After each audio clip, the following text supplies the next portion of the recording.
ও নবী, চিন্তা করবেন না, কষ্টের পরেই আছে সুখ, দুঃখের পরেই আছে আনন্দ, ঠিক কিনা?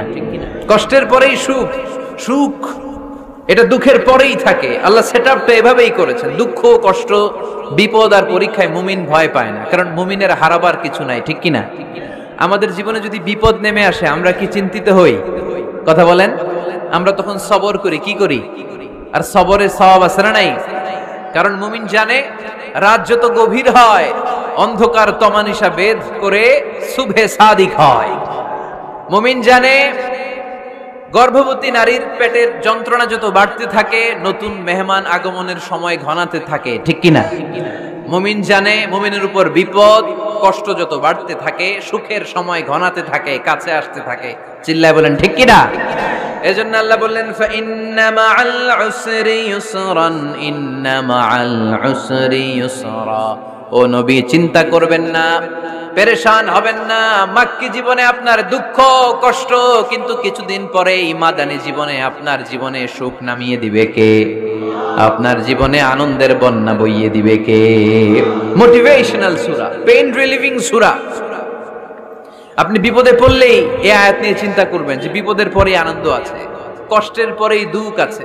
সমস্যা যেমনি আছে সমস্যার সমাধানও, কথা বলেন, সমস্যা যদি থাকে ওইটার সমাধান আছে না নাই? Allah never creates a lock without its key. Allah এমন কোন তালা বানায় নাই যেই তালার জন্য চাবি বানায় নাই, ঠিক কি না? তালা যদি বানায় ওই তালার কি আছে? সমস্যা যদি থাকে ওইটার কি আছে? এজন্য কষ্টের পরে আনন্দ, দুঃখের পরে সুখ, চিন্তা করার সুযোগ নাই। সবশেষ আল্লাহ গাইডলাইন দিলেন। প্রথম গাইডলাইন ফাইদা ফারাগতা ফানসাব ওয়া ইলা রাব্বিকা ফারগাব। ফাইদা ফারাগতা ফানসাব। হে নবী, যখন আপনি দাওয়াতি কাজ করে করে, রাষ্ট্রীয় কাজ করে করে একটু ফুরসাত পাবেন, অবসর পাবেন, ফানসাব ফিল ইবাদা, আপনি একটু ইবাদতে মশগুল হয়ে যান, আপনি একটু দোয়ায় মশগুল হয়ে যান। ওয়া ইলা রাব্বিকা ফারগাব, আর আপনার রবের দিকে মনোনিবেশ করুন। ব্যথা যদি পান, কষ্ট যদি পান, আমারে বলেন, অন্যরে বলেন না। কিন্তু আমরা ব্যথা পাইলে শেয়ার করি কোথায়? সবার আগে কি বুকে? ফেসবুক। কষ্ট পেয়েছি, দুঃখ পেয়েছি, কোথায় শেয়ার করি? কেউ যদি আমারে কষ্ট দেয় আমি বদলা নিতে চাই, ঠিক কি না? কিন্তু ইসলাম বলে বদলা না নিয়ে বদলে দাও। কি করবেন? বদলা নিও না, বদলে দাও। আল্লাহর কাছে বল, বন্ধুর কাছে বলার আগে, স্ত্রীর কাছে বলার আগে, ফেসবুকে শেয়ার করার আগে কষ্টের কথা শেয়ার করব কার কাছে? বিশ্বনবী সাল্লাল্লাহু আলাইহি ওয়াসাল্লাম আমাদেরকে এটাই শিখিয়েছেন। এই শিক্ষার মধ্য দিয়ে গোটা বিশ্বকে তিনি চেঞ্জ করে দিয়েছেন। তার নাম আওয়াজ করে বলতে হবে, তার নাম মুহাম্মদ সাল্লাল্লাহু আলাইহি ওয়াসাল্লাম। এই সূরা থেকে আমাদের জন্য শিক্ষা হচ্ছে আমরা বিপদে আপদে সব সময় ভরসা রাখবো একজনের উপর, তিনি কে? আর মনে রাখতে হবে the grief isn't permanent, the struggle isn't permanent. এই পৃথিবীর কোনো দুঃখ কষ্ট আর সমস্যা এটা পার্মানেন্ট নয়।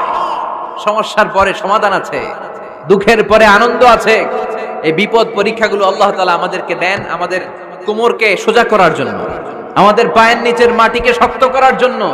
প্রতিকূল পরিবেশে কি করে টিকে থাকতে হয় সেটা ট্রেনিং হিসেবে এই পরীক্ষাগুলো আমাদের জীবনে দেয় কে? আর ফাইদা ফারাগতা ফানসাব, ফাইদা ফারাগতা ফানসাব।